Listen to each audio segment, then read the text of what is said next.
Պարոն վարչապետ, անդրադառնալով նորից 8 տարի առաջ Սերժ Սարգսյանի հրաժարականին, Սերժ Սարգսյանը այսօր հայտարարություն է տարածել եւ նշել, որ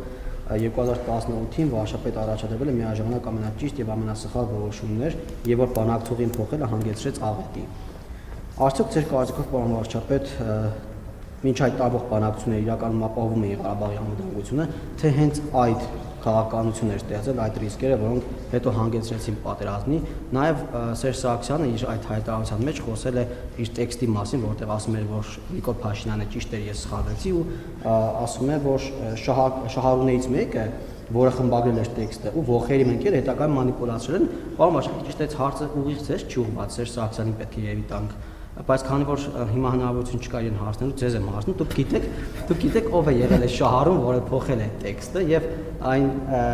ողերի մեկերը, որը հետո մանիպուլացրել է։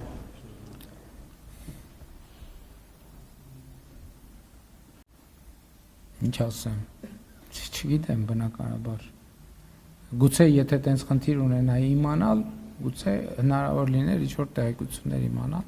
բայց չեմ կարող որևէ բան ասել։ Ինչ վերաբերում է, գիտեք, ինչ Ղարաբաղի հարցի հետ կապված ամեն ինչ ասված է։ Մենք ի վերջո պետք է արձանագրենք, որ Ղարաբաղի շարժումով մենք մտել ենք մի տեղ, որից ելք չկա։ Եվ նախորդող ողջ շրջանը 94 թվականից հետո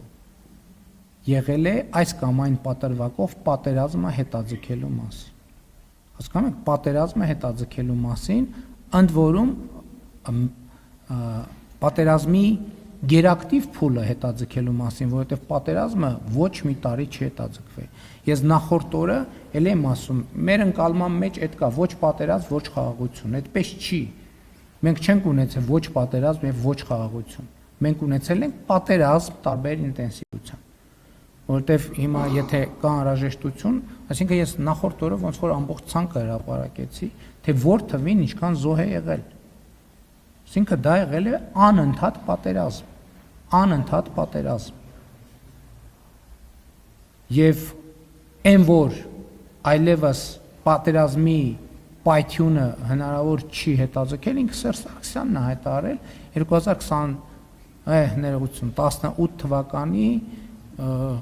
ապրիլի չեմ էլ հիշում 17-ին թե քանիսին ազգային ժողովի ամբիոնից։ Այսինքն, գիտեք ինչ,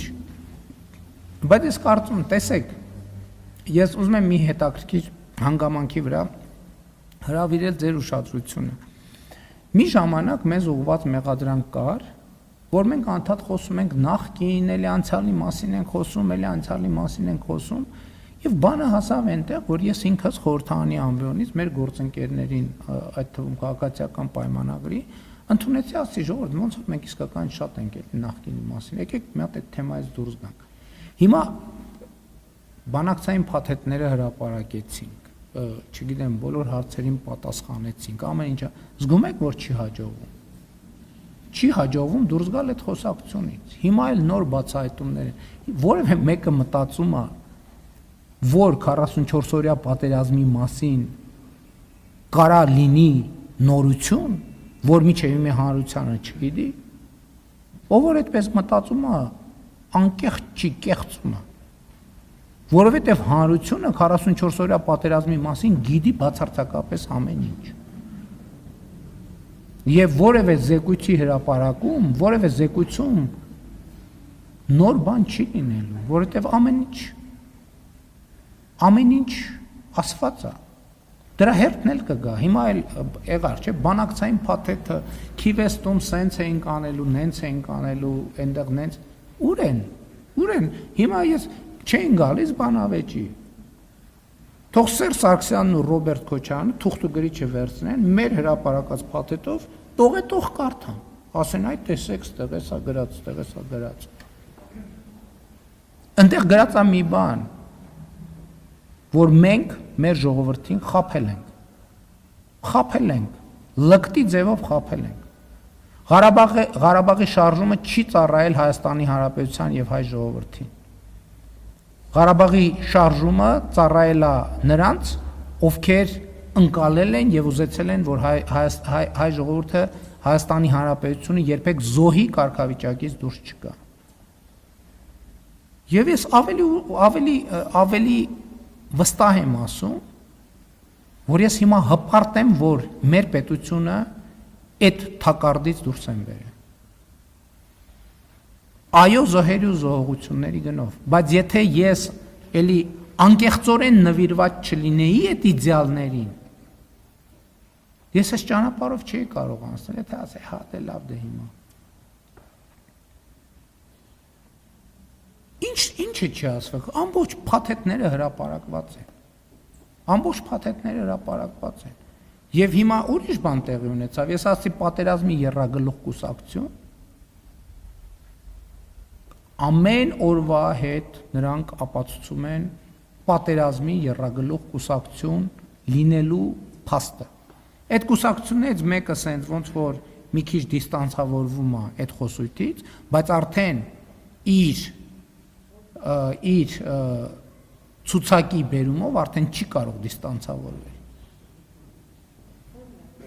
Մի ճամփակ, սիրելի գործընկերներ։ Մեկը։ Բայց մի հատ նայեք ամեն օր ինչ է, այդ մարդիկ խոսում են Ղարաբաղը հետ բերելու մասին։ Այդ մարդիկ խոսում են, չգիտեմ, կորսված հայրենիքի մասին, վերադարձնելու մասին, վերադարձի մասին, դրանք բոլորը սիրելի քաղաքացիներ, ինչպես ուզում եք ընկալեք։ Այսինքն ընկալել հետևեք ինչ են ասում այդ մարդիկ։ Եվ ասելու բան չկա։ Եվ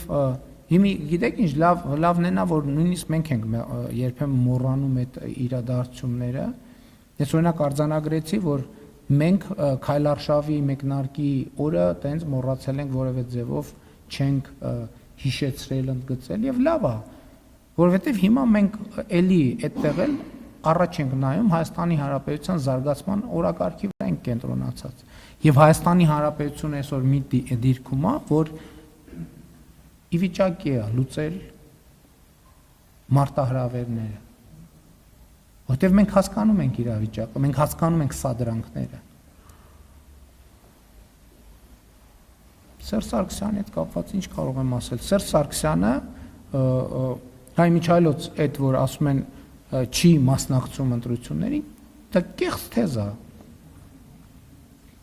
Նախորդ ընտրություններում պատիվունևորեն ունեմով էր մասնակցում Սերժ Սարգսյանը, այս ընտրություններում մասնակցում է ուժեղ Հայաստանով։ Նախ հրապարակային հայտարարել է իր աջակցությունը, երկրորդը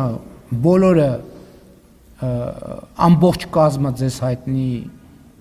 Աշոտյանով եւ մյուսներով մասնակցում էին հանրահավաքներին եւ այսօրվա ընտրական գործընթացում նրանք ուզում են ռևանշի հասնեն եւ վերականգնեն 2007 թվի 2006 թվի կոալիցիա։ Դաշնակցություն, ԲՀԿ, հանրապետական։ Ուրիշ պատմություն չկա սրա տակ։ Հավանիչ տեսանյութը եւ բաժանորդագրվիչ նորությունները բաց չթողնելու համար